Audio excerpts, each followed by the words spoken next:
മോഹൻലാൽ എന്ന് പറഞ്ഞാൽ നമുക്ക് പിടിച്ചാൽ പിടി പറ്റാത്ത രീതിയിൽ നിൽക്കുന്ന ഒരു ആക്ടറാണ്. അദ്ദേഹത്തിൻ്റെ ഇമേജും കാര്യങ്ങളും ചെയ്യുന്ന സിനിമകളും.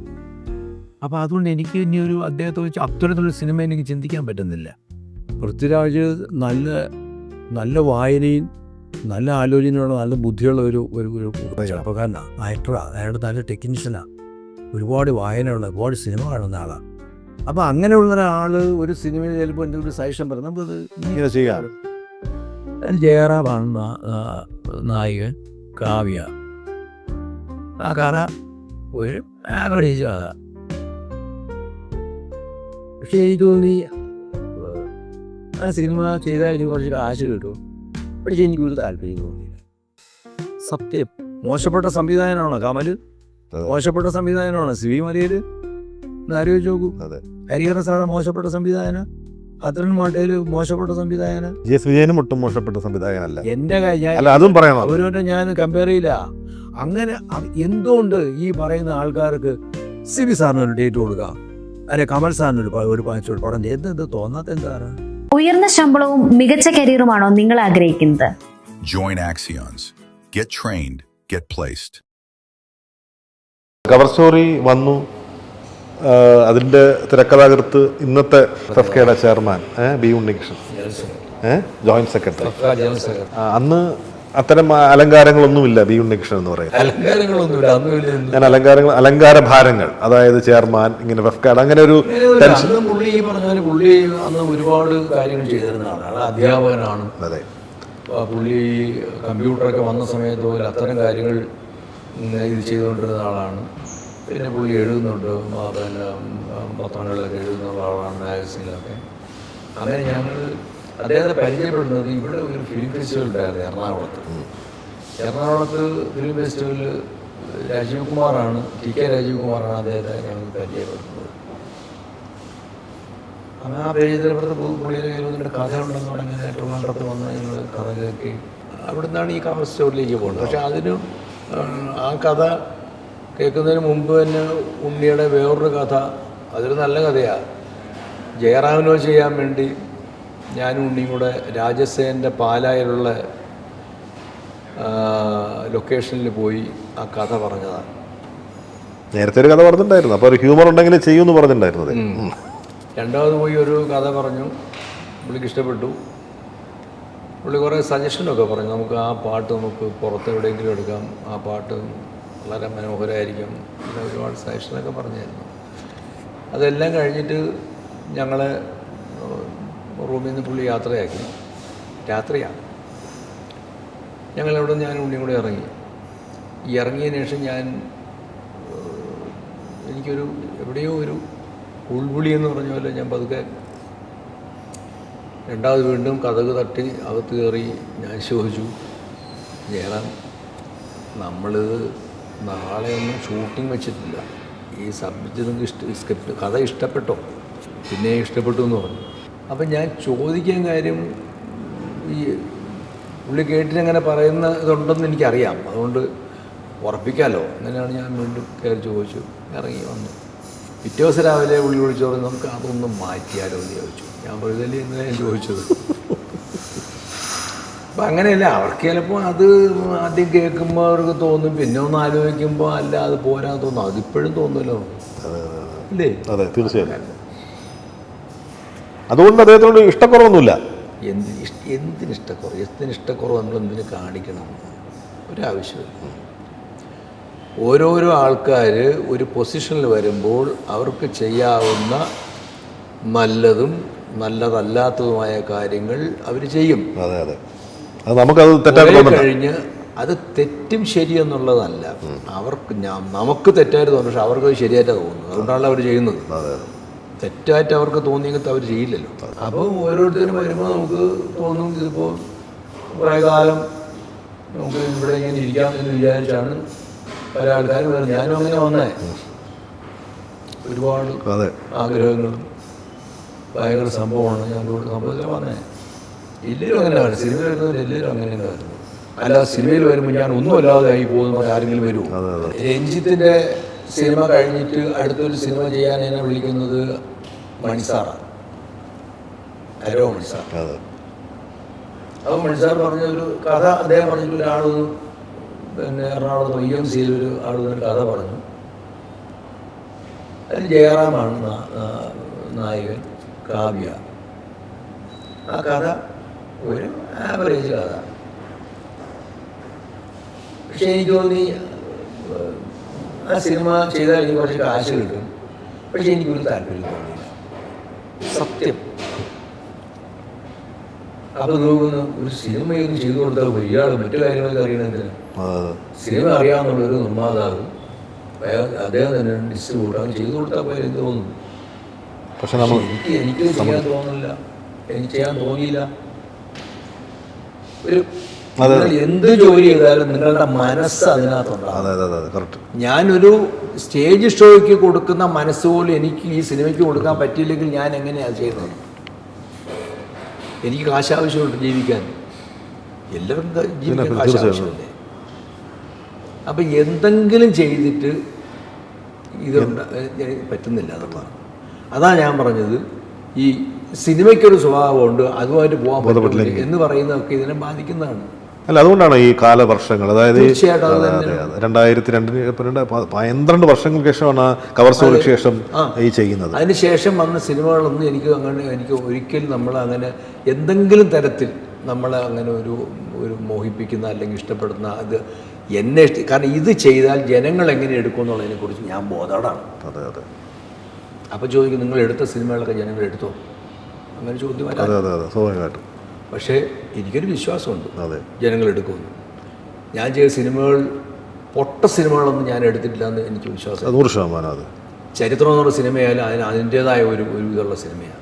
ആനവാൽമോദരായാലും ഞാൻ ഘോഷയാത്ര ഇപ്പോഴും ഞാൻ ഇഷ്ടപ്പെടുന്ന സിനിമ ഘോഷയാത്രയാണ്. നല്ല സിനിമയാണത്. പക്ഷെ അത് ആ സിനിമ ഓടി. അതെ, അതിന്റെ നിയോഗം അങ്ങനെയായിരുന്നു, അതിന്റെ ഒരു പ്രശ്നം അങ്ങനെയായിരുന്നു. നേരത്തെ പറഞ്ഞത് ഇത് സിനിമ മോശപ്പെട്ട സിനിമയല്ല, ആനവാൽമോദരം മോശപ്പെട്ട സാഫല്യം വളരെ നല്ല പടം അല്ലേ? അതെ. കവർ സ്റ്റോറി പോലും അതിന് റെലവൻ്റ് ആയ ഒരു വിഷയം ഉണ്ടായിരുന്നു. അതെ. 12 വർഷങ്ങൾക്ക് ഇപ്പുറം രഞ്ജിത്തുമായിട്ട് ചേരുകയാണ്. രഞ്ജിത്ത് എന്ന് പറയുന്ന മറ്റൊരു അതികായകനുമായിട്ട് ചേരുകയാണ്. അപ്പം ഈ ഒരു കഥയുമായിട്ട് മമ്മൂട്ടിയുടെ അടുക്കിലേക്ക് പോവുകയായിരുന്നു, മമ്മൂട്ടി ഇങ്ങോട്ട് വരികയായിരുന്നു. ഈ 12 വർഷം മമ്മൂക്കയുടെ അടുത്ത് പോയത് ഞാൻ വേറൊരു കഥയായിട്ടാണ്. അതെ, അമൂല്യമാണ് ഞാൻ, എന്റെ സ്വർണവും. Chungath gold, precious like me.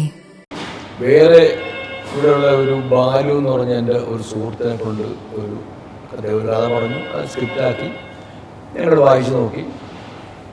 മമ്മൂക്കയ്ക്ക് വായിക്കാൻ കൊടുത്താണ്. അപ്പോൾ ഞാൻ കഥ പറയണമെന്ന് ഞാൻ വായിച്ചോളാമെന്ന് പറഞ്ഞു. അപ്പോൾ എനിക്ക് അപ്പോഴേനൊരു ഇതുണ്ട്, കാരണം മമ്മൂക്ക ഇത്രയും തിരക്കിനിടയ്ക്കൊക്കെ മമ്മൂക്ക എപ്പോൾ വായിക്കാൻ പറ്റും, ഞാൻ കുറേശ്ശെ വായിച്ചോളാമെന്ന്. അങ്ങനെ കൊടുത്തു. എന്നിട്ട് ഞാൻ ഇടയ്ക്കിടയ്ക്ക് ആൻ്റെ വിളിക്കും, ജോർജിനെ വിളിക്കും, വായിക്കുന്നുണ്ടോ ചോദിക്കും. ഇടയ്ക്ക് മമ്മൂക്കയെ കാണും. അപ്പോൾ അവർ വായിക്കാൻ സമയം കിട്ടി. എടാ ഞാൻ 6 സീൻ വായിച്ചു, അല്ലെങ്കിൽ 8 സീൻ വായിച്ചു, 10 സീൻ വായിച്ചു. ഇങ്ങനെ ഒരു വളരെ സ്ലോയിലുള്ള പോക്കാണ്. ഇങ്ങനെ ആലോചിച്ച് ഭഗവാനി നമുക്ക് തിരക്കാണ്. അപ്പോൾ നമ്മൾ പോയിരുന്ന് വായിച്ചിരുന്നെങ്കിൽ അതിന് കൂടുതൽ സമയമില്ല. ഇത് ചെയ്യും ഞാൻ ഇങ്ങനെ. അങ്ങനെയാണ് രഞ്ജിയുടെ ഒരു സിനിമ ഷൂട്ടിംഗ് ഇവിടെ നടന്നത് തൃശ്ശൂർ. അങ്ങനെ രഞ്ജിയുടെ പ്രാഞ്ചേട്ടൻ്റെ ഷൂട്ടിംഗ് തൃശ്ശൂർ നടന്നപ്പോൾ ഞാൻ രഞ്ജിയെ വിളിച്ചിട്ട് ഞാൻ വരുന്നുണ്ടെന്ന് പറഞ്ഞു. അങ്ങനെ ഞാൻ അവിടെ റൂമെടുത്ത് മമ്മൂക്കയെ കാണാൻ വേണ്ടി അവിടെ പോയി കണ്ടു.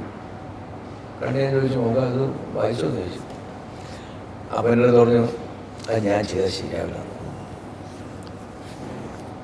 അവൻ ചെയ്തെന്നാ പറഞ്ഞു.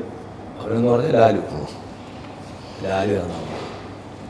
ഞാൻ പറഞ്ഞു, ഞാൻ നിങ്ങളെ കൊണ്ടൊരു പടം ചെയ്യാൻ വേണ്ടി സ്ക്രിപ്റ്റുമായിട്ട് വരുമ്പോൾ നിങ്ങൾ ലാൽ ചെയ്യാമെന്നാവുമെന്ന് പറഞ്ഞു. എനിക്ക് നേരെ അങ്ങോട്ട് പോയാൽ പോരായിരുന്നോ എന്ന് ചോദിക്കും. അപ്പോൾ ഞാൻ ശരിയാവുണ്ടാകും. ഞാൻ പിന്നെ വിട്ടു.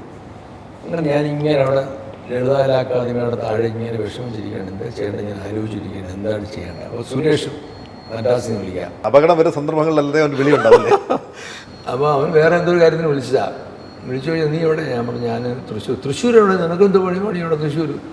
ഞാൻ രഞ്ജിയുടെ ലൊക്കേഷനിൽ നമുക്കൊന്ന് കാണാൻ വേണ്ടി വന്നതാണ്. കണ്ടാൽ നല്ല കാണണം. അപ്പം ഞങ്ങൾ തമ്മിൽ എന്താ പറയാനുള്ള പറഞ്ഞു വിളിച്ചു. അപ്പോൾ രഞ്ജി മേളിലാണ് ഷൂട്ടിങ്. എൻ്റെ മേളിൽ കയറി ഷോട്ടൊക്കെ പറഞ്ഞു കൊടുത്തതിന് ശേഷം താഴെ വന്നു ഇങ്ങനെ ഇരിക്കുക. വേറെ എന്തെങ്കിലും സംസാരിച്ചതിന് ശേഷം രഞ്ജി എന്ത് ചോദിച്ചു, കാരണം എന്ത് മമ്മൂട്ടി എന്ന് പറഞ്ഞാൽ ഞാൻ പറഞ്ഞു നോക്കാം, അത് മമ്മൂട്ടി ചെയ്താൽ ശരിയാവില്ല എന്ന് പറഞ്ഞൊരു പ്രശ്നമില്ല. ആരുടെ സ്ക്രിപ്റ്റാണ്, ആ കാര്യങ്ങളൊക്കെ പറഞ്ഞു, ആരുടെ സ്ക്രിപ്റ്റാണ് കാര്യങ്ങൾ ചോദിച്ചു.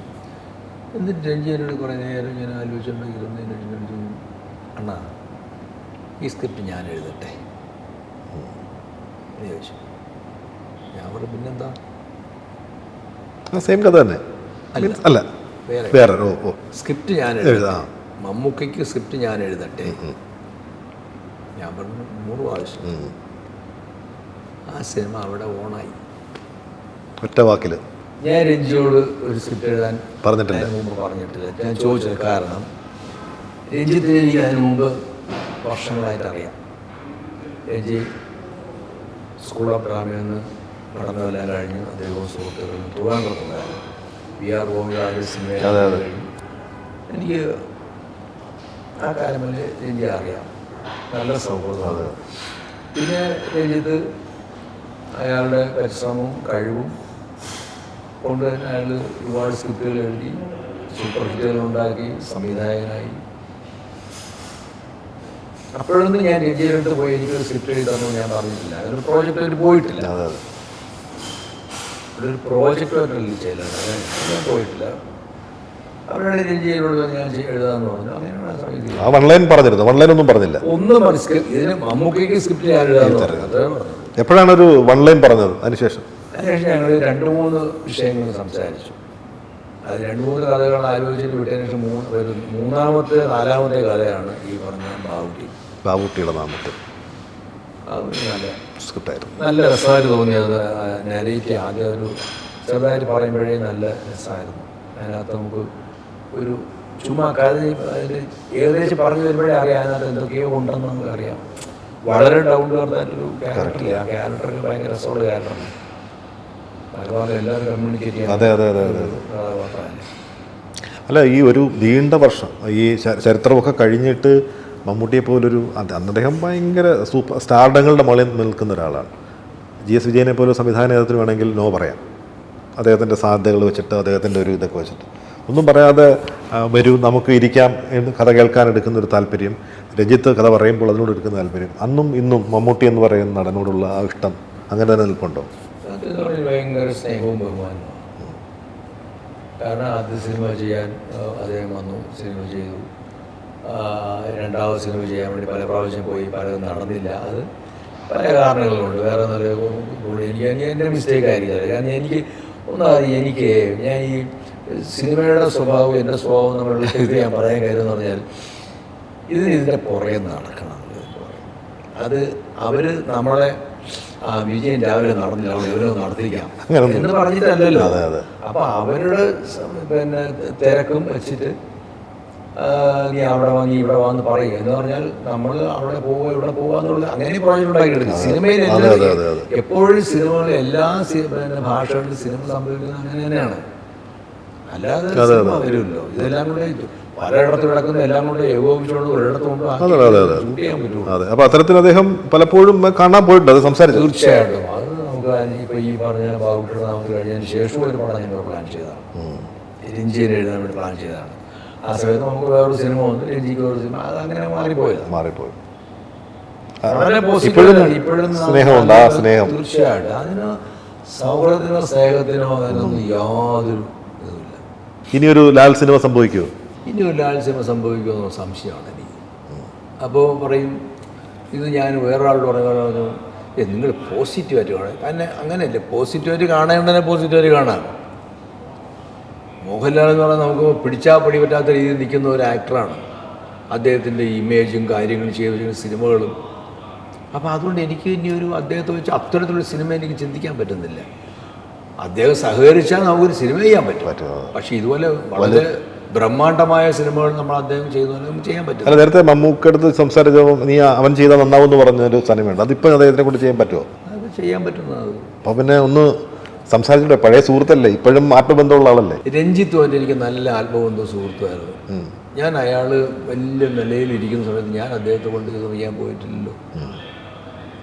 നമ്മൾ അങ്ങനെയല്ല, ഒരാൾ അങ്ങനെ ഒരു നിലയിരിക്കും നമ്മൾ അവിടെ അപ്പോഴല്ല പോകേണ്ടത് എന്ന്, അതാണ് എൻ്റെ വിശ്വാസം. അങ്ങനെ ഞാൻ ചിന്തിക്കുന്നത്.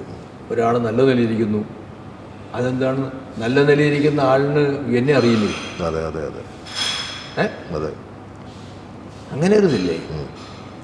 ഞാൻ എൻ്റെ ബന്ധങ്ങളെന്ന് പറഞ്ഞാൽ ഈ പറയുന്ന ഡയറക്ടേഴ്സ് ആയാലും അസിസ്റ്റന്റ് ഡയറക്ടേഴ്സ് ആയാലും മറ്റ് ട്രേഡുകൾ വർക്ക് ചെയ്യുന്ന ആൾക്കാരും എനിക്ക് നല്ല ബന്ധമുണ്ട് അവരുമായിട്ട്. പഴയ ആൾക്കാർ നല്ല ബന്ധം ഇപ്പോഴും കാത്തു സൂക്ഷിക്കുന്ന ആളാണ് ഞാൻ. അതൊന്നും ഒരു സിനിമ നടക്കാൻ കാരണമാവുന്നില്ല. അല്ലല്ല, വേണ്ടെന്ന്. സിനിമ നടക്കാൻ വേണ്ടി അല്ലല്ലോ. അതെ അതെ അതെ അതെ. പഴയ ഒരു ചില സംവിധായകരെ വിളിക്കുമ്പോൾ എന്നെ ആരും വിളിക്കാറില്ല GS. വല്ലപ്പോഴും GS വിളിക്കുന്ന അത് സങ്കടമുള്ള കാര്യം എന്നെ സംബന്ധിച്ചിടത്തോളം. എന്താ പറയുക, നാഗവള്ളിയുടെ ഭാഷയിൽ പറഞ്ഞാൽ സെൻറ്റിമെൻ്റൽ ഇഡിയറ്റാണ് ഞാൻ എന്നൊക്കെ അദ്ദേഹം പറയാറ് എന്ന് പറഞ്ഞതല്ലേ. കാരണം അവിടെ നമുക്ക് സങ്കടം. കാരണം വേറെ ഒന്നുമില്ല, അവർ എന്തുകൊണ്ട് അവർ അങ്ങനെ ആയി എന്ന് ചോദിക്കും. അത് അവരുടെ അങ്ങനെയുള്ള കുത്തഴിഞ്ഞ ജീവിതമായിരുന്നു സാർ. ഇന്ന് അവരെന്താണ് അവർ ചെയ്തു വന്ന കാര്യം കൊണ്ട് നമുക്ക് അവർ തല്ലിക്കൊല്ലാനും നോക്കില്ലല്ലോ. അവരെ നിങ്ങൾക്ക് സഹായിക്കാൻ പറ്റിയാൽ സഹായിക്കാം. അവരോടൊന്നും നല്ല വാക്ക് സംസാരിക്കാൻ പറ്റിയാൽ സംസാരിച്ചുകൂടെ? അത് ഏറ്റവും വലിയ കാര്യം. അത് സിനിമ ചെയ്തില്ലെങ്കിലും അവരൊന്ന് വിളിച്ചിട്ട് അവരോട് സംസാരിക്കുന്നതിൽ ഒരു തെറ്റുമില്ല. കാരണം കൊറോണ സമയത്ത് മോഹൻലാൽ എല്ലാവരെയും വിളിച്ചിട്ട് സകല ആൾക്കാരെയും വിളിക്കും. എന്തെങ്കിലും ആവശ്യമുണ്ടോ? അതൊരു നല്ല സന്ദേശമായിരുന്നു. അങ്ങനെ എത്ര പേര് ചെയ്യുന്നുണ്ട്? എന്നെ ആരും വിളിച്ചിട്ടില്ല ആ സമയത്തൊന്നും, ലാലല്ലാതെ. പറയാൻ മനസ്സിലായില്ലേ? അങ്ങനെ ആരെങ്കിലും വിളിക്കാതിരുന്നില്ല, അങ്ങനെ വിളിക്കുന്നില്ല എന്നുള്ള പരാതി ഒന്നുമില്ല. എൻ്റെ മകൻ എന്നെ വിളിക്കുന്നുണ്ട്, എൻ്റെ ഭാര്യ എന്നെ വിളിക്കുന്നുണ്ട്, എൻ്റെ സഹോദരി എന്നെ വിളിക്കുന്നുണ്ട്, അല്ലെ വേണ്ടപ്പെട്ട ആൾക്കാർ എന്നെ വിളിക്കും. എനിക്കറിയാം ആരൊക്കെ എന്നെ വിളിക്കുമെന്ന്. അതെ, അവർ വിളിക്കുന്നുണ്ട്. വേറെ ആരും ഞാൻ വിളി പ്രതീക്ഷിക്കുന്നേ ഇല്ല. പ്രതീക്ഷിക്കുമ്പോഴാണ് വിഷമം. അതെ അതെ, ഞാൻ പ്രതീക്ഷിക്കുന്നില്ല. അതെ, അപ്രതീക്ഷിതമായിട്ട് വിളിച്ചാൽ ഓക്കെ, സന്തോഷം, താങ്ക് യു. ബാബുട്ടിലെ നാമത്തിൽ കഴിഞ്ഞിട്ട് തന്നെ 14 വർഷമാകുന്നു. ഉടനെ ഇപ്പം പറഞ്ഞു ഒരു 4 കഥയെങ്കിലും കേട്ടു എന്ന് പറഞ്ഞു. എല്ലാം ബ്രഹ്മാണ്ഡ ചിത്രങ്ങളാണ് വരുന്നത്. ഉടനെ സംഭവിക്കാവുന്ന എന്തെങ്കിലും പ്രൊജക്റ്റുകൾ? എൻ്റെ ഒരു സുഹൃത്താണ് ഇപ്പോൾ എനിക്ക് വേണ്ടി കുറച്ച് പൈസ മുടക്കാമെന്ന് പറഞ്ഞിരിക്കുന്നത്. അപ്പോൾ അത് ഒരു ചെറിയ പൈസയ്ക്ക് ഒരു പടം ചെയ്യാൻ. അയാൾ സിനിമയായിട്ട് യാതൊരു ബന്ധമുള്ള ആളല്ല. അയാൾ ഒരിക്കൽ എന്നോട് ആദ്യം 2 വർഷം മുമ്പ് ഒരു സിനിമ ചെയ്യാൻ വേണ്ടി വന്നു. ഒരു നല്ല കഥയെല്ലാം കിട്ടി. ഒരു ലൊക്കേഷനിൽ തന്നെ ഓൾമോസ്റ്റ് ഒരു 70-75% പടം ഒരു ലൊക്കേഷനിൽ കഴിയുന്നതാണ്. ഒരു സംഭവം പ്ലാൻ ചെയ്ത് ഒരു 4 കോടി രൂപ കോസ്റ്റ് വരും. അന്ന് 2 കൊല്ലം മുമ്പാണ്. ഇന്ന് ആ പടം ചെയ്യാൻ 8 കോടി രൂപയാണ്. ഇതെല്ലാം കൂടി ഒരുപാട് മാറിപ്പോയി. ഒരുപാട് കോസ്റ്റ് കൂടിയിട്ടുണ്ട് ഇപ്പം എല്ലാ തലത്തിലും. അത് സിനിമയും ബാധിക്കുമല്ലോ. അന്ന് അയാൾ ഈ 4 കോടി രൂപ എനിക്ക് തരാൻ ബില്ലിങ്ങായിരുന്നു. ഞാൻ ചേട്ടൻ്റെ അക്കൗണ്ടിലേക്ക് പൈസ ഇടുന്നത്. ഞാൻ പറഞ്ഞു വേണ്ട, ഞാൻ പറഞ്ഞിട്ട് മതി. അവസാനം ഞങ്ങളുടെ ഒരു സംസാരത്തിൽ പുള്ളി എന്നോട് വളരെ അടുപ്പമുള്ള ആളാണ്. എൻ്റെ ഒരു സഹോദരനെ പോലെ ഒന്ന് വെച്ചോളൂ. അങ്ങനെ ഒരാൾ പറയുമ്പോൾ എനിക്ക് ലാഭമൊന്നും വേണ്ട, മുടക്കി കാശ് കിട്ടിയാൽ എന്ന് പറയുന്നത് അവർ എന്നെ ഹെൽപ്പ് ചെയ്യാൻ വേണ്ടി ചെയ്യാം. എനിക്ക് ലാഭം വേണ്ട, മുടക്കിയ കാശെങ്കിലും കിട്ടണം. എന്താ ഉറപ്പ്? അതെ അതെ, സിനിമയിൽ അങ്ങനെ ഒരു ഗ്യാരണ്ടി ഇല്ലല്ലോ. സിനിമയിൽ ഉറപ്പ് കൊടുക്കാനൊക്കില്ല. അതുകൊണ്ട് ഞാൻ ആ പ്രോജക്റ്റ് വേണ്ടെന്ന് വെച്ചു. എൻ്റെ സുഹൃത്തുക്കൾ ഇതറിഞ്ഞ 1-2 സുഹൃത്തുക്കൾ പറഞ്ഞു, നിങ്ങൾ എന്തൊരു മനുഷ്യനാണ്, ആ പടവും ചെയ്തു കൊടുത്താൽ പോരെ. ഞാൻ പറഞ്ഞിട്ടോ അയാൾക്ക് സിനിമ അറിയില്ല. സിനിമ അറിയാമെന്നുള്ള ഒരാളാണ് എൻ്റെ അടുത്ത് വന്നതെങ്കിൽ സിനിമ ചെയ്തു കൊടുക്കാം. സിനിമ ചെയ്യാത്ത ആളുടെ ഒരു കാശെന്ന് പറഞ്ഞാൽ ആ കാശിൻ്റെ ഉത്തരവാദിത്വം എനിക്കുണ്ട്. സത്യം, ഉറങ്ങാൻ പറ്റില്ല സുരേഷ്. ചേട്ടനെ പോലെ ഒരാൾക്ക് ഒട്ടും എനിക്ക് ഉറങ്ങാൻ പറ്റില്ല. എനിക്കൊരാളെ ചീറ്റ് ചെയ്തിട്ട് വഞ്ചിച്ചിട്ട് എനിക്കൊന്നും ഉറങ്ങാൻ പറ്റില്ല. അതെ അതെ, അത് എനിക്കൊരു വലിയൊരു ഡ്രോബാക്ക് ആണ് ഒരു സിനിമാക്കാരൻ എന്ന നിലയിൽ. ആയിക്കോട്ടെ, ഞാൻ ആ ഡ്രോബാക്ക് ആസ്വദിക്കുന്നു. ഞാൻ എൻ്റെ കൊച്ചു ജീവിതം ആസ്വദിച്ചു പോകുന്നവനാണ്. എൻ്റെ കൊച്ചു കുടുംബം, കൊച്ചു ജീവിതം, കൊച്ചു ആഗ്രഹങ്ങൾ. വലിയവരൊക്കെ തേടി പോകുമ്പോഴും ഇപ്പോൾ ഒരുപാട് ചേട്ടൻ പറഞ്ഞ പോലെ ഒരുപാട് പ്രതിഭകളായിട്ടുള്ള യുവ കലാകാരന്മാരൊക്കെ ഉണ്ട്. അവരോടൊക്കെ കഥ പറയാൻ ശ്രമിക്കാറുണ്ട്. ഞാൻ മലയാള സിനിമയിൽ ഇനി കഥ പറയാൻ ഇപ്പം അവസാനം വന്ന ഒരു നായകൻ, ഒരു പയ്യനുണ്ട്. ആ കുട്ടി മാത്രമേ ഉണ്ടാവുള്ളൂ. ബാക്കി എല്ലാവരും പറഞ്ഞിട്ടുണ്ട്. ബാക്കി എല്ലാവരോടും പറഞ്ഞിട്ടുണ്ട്. അവരാരും പോസിറ്റീവ് റെസ്പോൺസ് ആയിട്ട് അല്ല, എല്ലാവരും പോസിറ്റീവാണ്. അതാണ് എൻ്റെ കുഴപ്പം. കഥ കേട്ടിട്ട് ഇത് കൊള്ളില്ല എന്ന് പറഞ്ഞാൽ കുഴപ്പമില്ല. അപ്പോൾ അവർക്കറിയാം ആർക്ക് വേണ്ടി പറയാം. അപ്പോൾ ഇന്നത്തെ തലമുറയിലുള്ള ഒരു ഇതെന്ന് പറഞ്ഞാൽ, ഞാൻ ഇന്നത്തെ തലമുറയിലുള്ള ഒരുപാട് ആൾക്കാർ അംഗമായ ഒരു സംഘടനയുടെ ജനറൽ സെക്രട്ടറിയാണ്. എനിക്ക് പറയാൻ പറ്റും, ഇതിനകത്ത് അവർ നമുക്ക് എല്ലാവർക്കും അങ്ങോട്ട് എത്തിപ്പിടിക്കാൻ പറ്റുന്നതല്ല. അവർ കുറച്ച് ആൾക്കാർക്ക് വേണ്ടി മാത്രമേ പടം ചെയ്യുള്ളൂ. അവരുടെ സൗകര്യങ്ങളിൽ അവർക്ക് അവരുടെ ഫ്രീഡം ഉപയോഗിച്ച് ചെയ്യാൻ പറ്റുന്ന പടങ്ങളെ ചെയ്യുള്ളൂ. അപ്പോൾ അത് അവർ മനസ്സിലാക്കേണ്ടത്, ഇത് ജീവശ്വാസം പോലെ കൊണ്ടു നടന്ന് നൂറുകണക്കിന് ആൾക്കാർ, മിടുക്കന്മാരായ ആൾക്കാരിവിടെ ഉണ്ട്. അവരെ കൂടെ നിങ്ങൾ വല്ലപ്പോഴും പരിഗണിക്കണം. അല്ലേ? അതെ അതെ. മോശപ്പെട്ട സംവിധാനമാണോ കമല്? മോശപ്പെട്ട സംവിധാനമാണോ സിബി മലയിൽ? ആലോചിച്ച് നോക്കൂ. ഹരിഹര സാറ മോശപ്പെട്ട സംവിധാനം, ഭദ്രൻ മാട്ടേല് മോശപ്പെട്ട സംവിധാനം, GS വിജയനും ഒട്ടും മോശപ്പെട്ട സംവിധായകനല്ല. എൻ്റെ അവരോട് ഞാൻ കമ്പയർ ചെയ്യില്ല. അങ്ങനെ എന്തുകൊണ്ട് ഈ പറയുന്ന ആൾക്കാർക്ക് സിബി സാറിന് ഒരു ഡേറ്റ് കൊടുക്കാം, അല്ലെ കമൽ സാറിന് ഒരു പടം ചെയ്ത് എന്ത് തോന്നാത്ത എന്താണ്? അത് തോന്നണം. എന്തെന്നറിയാം, അത് എനിക്ക് തോന്നുന്നു നിങ്ങൾ ഗുരുക്കന്മാരോട് ചെയ്യുന്ന ഒരു അർച്ചവനെ പോലെയെങ്കിലും കണ്ടുകൂടെ? അവർ വെറുതെ ഇരുന്ന് മുരടിച്ചു പോകില്ലേ? അവരൊക്കെ നല്ല നല്ല സിനിമകൾ ചെയ്തതല്ലേ? ഇവരെ കൊണ്ട് ഇനി ചെയ്യിക്കാൻ പറ്റുമോ എന്നുള്ള പേടിയാവാം. ദൂരെ നിന്നുകൊണ്ട് നിങ്ങൾ അങ്ങനെ ചിന്തിക്കുന്നതിൽ അർത്ഥമില്ലല്ലോ. ഞാൻ ചില സ്ഥലങ്ങളിൽ പോകുമ്പോൾ എനിക്ക് മനസ്സിലാവുന്നത്, ഇപ്പോൾ ഇവർക്ക് എല്ലാത്തിലും ഇടപെടണം. അതിന് ഇവരെ പഴയ ആൾക്കാരുടെ അടുത്ത് നടക്കില്ല. അല്ല, അങ്ങനെ അവർ പറയില്ല, അതല്ലേ? അങ്ങനെയല്ലേ? അവരവരുടെ നല്ല പണി ഞാൻ ചെയ്തോളാം എന്ന് പറയും, ഇത്രയേ ഉള്ളൂ. അല്ലാതെ ഇപ്പം വേറെ ഒരു എസ്റ്റാബ്ലിഷായ ഒരു ഡയറക്ടറെ കൊണ്ടുപോയിട്ട് പിന്നെ സാർ ആ ഷോട്ട് നമുക്ക് ഇങ്ങനെ എടുത്താലും ചോദിച്ചാൽ അപ്പോൾ അവർക്ക് ഇഷ്ടപ്പെടില്ലേ അത്? അപ്പോൾ അവർ സജഷൻസ് പറയാം. അതെ അതെ അല്ലേ? സജഷൻസ് പറയാം. ഇപ്പം ആദ്യകാലത്ത് പൃഥ്വിരാജാണ് ആ സിനിമ ചെയ്തത് എന്ന് ആരോടെ പറഞ്ഞു, പൃഥ്വിരാജ്. അപ്പോൾ ഞാൻ പിന്നെ അതിനെക്കുറിച്ച് അറിയുന്നത്, പൃഥ്വിരാജ് നല്ല നല്ല വായനയും നല്ല ആലോചനയുള്ള നല്ല ബുദ്ധിയുള്ള ഒരു ചെറുപ്പക്കാരനാണ്, ആക്ടറാണ്. അയാൾ നല്ല ടെക്നീഷ്യനാണ്, ഒരുപാട് വായനയുള്ള, ഒരുപാട് സിനിമ കാണുന്ന ആളാണ്. അപ്പോൾ അങ്ങനെയുള്ള ഒരാൾ ഒരു സിനിമയിൽ ചിലപ്പോൾ എന്തെങ്കിലും സജഷൻ പറഞ്ഞു, നമുക്കത് ഇങ്ങനെ ചെയ്യാം എന്ന് ചോദിച്ചാൽ അതിൽ നിങ്ങൾ പിന്നെ വിഷമിക്കേണ്ട കാര്യം. നല്ലതാണെങ്കിൽ അംഗീകരിക്കാമല്ലോ. അത്ര അതേ ഉള്ളത്, നല്ലതാണെങ്കിൽ അംഗീകരിക്കുക. ഏതായാലും ചേട്ടനൊരു മോശാനുഭവം ഉണ്ടായിട്ടില്ല ഇവരുടെ ആരും പുതിയ തലമുറ? മോശാനുഭവം ഉണ്ടാവും, നമ്മളവരോട് മാന്യമായിട്ടല്ലേ പെരുമാറുന്നത്. പിന്നെ എന്തോന്നും മോശാനുഭവം ഉണ്ടാവാൻ? അവർ പ്രോജക്റ്റ് ചെയ്യുന്നില്ല എന്നേ ഉള്ളൂ. അപ്പോൾ നമുക്ക് ദൈവാധീനം കൊണ്ട് ഇപ്പോൾ താരങ്ങൾ വേണം എന്നില്ല എന്നൊരവസ്ഥ വന്നു. അതെ അല്ലേ? അതെ അതെ. അവർ തന്നെ വേണം എന്നില്ല. അല്ലാതെ ഈ സിനിമ എടുക്കാം. കാരണം ഒരു താരം എന്ന് പറയുമ്പോൾ ഇപ്പോൾ അല്ലെങ്കിൽ മമ്മൂക്കയ്ക്കോ ലാലിനോ പൃഥ്വിരാജിനോ അല്ലെങ്കിൽ ടൊവിനോയ്ക്കോ അവർക്ക് എത്ര പടം ചെയ്യാൻ പറ്റും ഒരു വർഷം? അതെ അതെ. ഇന്നത്തെ പടത്തിൻ്റെ മേക്കിംഗ് മറ്റും വെച്ച് നോക്കുകയാണെങ്കിൽ ഒരു വർഷം അവർക്ക് മാക്സിമം 2 പടം ചെയ്യാം. അത്രേ ഉള്ളൂ. അത്രയല്ലേ ഉള്ളൂ. അപ്പോൾ അവരതിനകത്ത് വരുന്ന നല്ല സ്ക്രിപ്റ്റുകൾ നോക്കും. അവരുടെ നിലനിൽപ്പും കൂടെ അല്ലേ നോക്കും. എന്ന് പറയുമ്പോൾ ചിലപ്പോൾ 2 വർഷം കഴിഞ്ഞ്, ആദ്യം ഞാൻ മമ്മൂക്കയോട് ചോദിച്ചപ്പോൾ എടാ 3ാമത്തെ പടം ചെയ്യാം, ലാല് 2ാമത്തെ പടം ചെയ്യാം. ഇന്ന് അങ്ങനെയല്ല, 16ാമത്തെ പടം ചെയ്യാന്നേ പറയാൻ പറ്റുള്ളൂ. അല്ലേ? അത് അവരുടെ കുറ്റമല്ല. സിനിമ ഒരുപാട് അങ്ങ് വളർന്നു, ഒരുപാട് സിനിമകൾ സംഭവിക്കുന്നു, ഒരുപാട് ടെക്നീഷ്യന്മാരുണ്ട്, ഒരുപാട് എഴുത്തുകാരുണ്ട്, സംവിധായകരുണ്ട്, മിടുക്കന്മാരെ ആൾക്കാരുണ്ട്.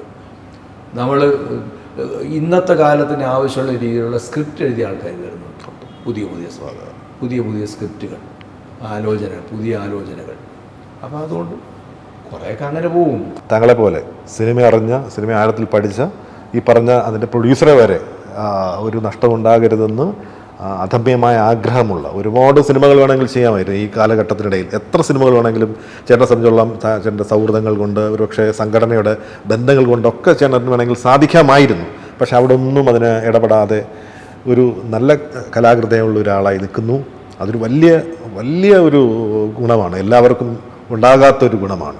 ഒപ്പം തന്നെ മലയാള സിനിമയുടെ എല്ലാ ഭാഗങ്ങളിലും തൻ്റെ സാന്നിധ്യം അറിയിച്ചുകൊണ്ടിരിക്കുന്നു. സിനിമയ്ക്ക് വേണ്ടിയിട്ടുള്ള ആഗ്രഹത്തോടെ മുന്നോട്ട് പോയിക്കൊണ്ടിരിക്കുന്നു. ഈശ്വരൻ എപ്പോഴെങ്കിലും ഒരു സൗഭാഗ്യം കൂടി അടുത്ത തന്നെ ഉണ്ടാകും. സുരേഷ്, ഞാനിപ്പോൾ പറഞ്ഞില്ല, ഞാൻ ഇപ്പോൾ ഇന്നലെ കേട്ടൊരു 4 കഥ. ആ കഥ എന്ന് പറഞ്ഞാൽ ഞാൻ ചെറിയ പടം, ഞാൻ പുതിയ ആൾക്കാരെ വെച്ചാണ് ചെയ്യുന്നത്. അങ്ങനെ വരുമ്പോൾ ഒരു ചെറിയ പടം, എന്തെങ്കിലും ഒരു മെസ്സേജ് ഉള്ള, ഒരു അക്കാഡമിക്കലി ഒരു ഇൻട്രസ്റ്റിംഗ് ഉള്ള ഒരു സാധനമായിരിക്കും. തിയേറ്ററിലൊന്നും ഒരുപാട് തന്നെ പോകണമെന്നുള്ളതൊന്നുമല്ല. ഇപ്പോൾ ഞാൻ ഒരു 5-8 കഥകൾ കേട്ടു. ഇപ്പോഴും ഞാൻ കഥകൾ കേട്ടുകൊണ്ടിരിക്കുകയാണ്. അത് ഉടനെ ഉണ്ടാവട്ടെ എന്നാണ് പ്രാർത്ഥന. Okay. Thank you. Thank you.